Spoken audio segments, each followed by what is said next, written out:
What we are showing here today is one instance of our sub-terahertz reference architecture.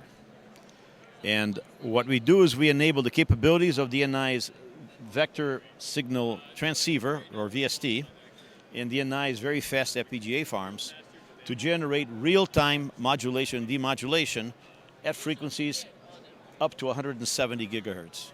We're taking random bits.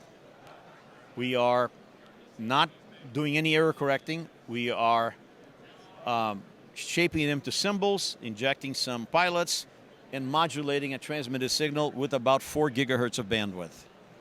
That signal gets sent to through the FPGA, and it processes it into an INQ samples at a rate of 20 gigabytes per second. Those samples are sent to the vector signal transceiver. It's modulated on a carrier.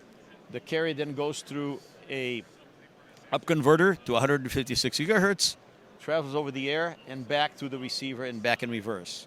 We then take the bits that we receive, compare them with the bits we transmitted, and look for errors. What you can see here is what I'm transmitting. I'm transmitting a 16 QAM signal, a 156 gigahertz carrier, and it's direct modulation. It's not OFDM. Okay, and you can see that we're generating them with about 34 dB EVM, and the symbols look fairly tight. Okay. If I were to rotate the antenna a little bit and reduce the signal-to-noise ratio, you'll see that the symbols get degraded, the EVM gets worse, and eventually we lose lock with the signal.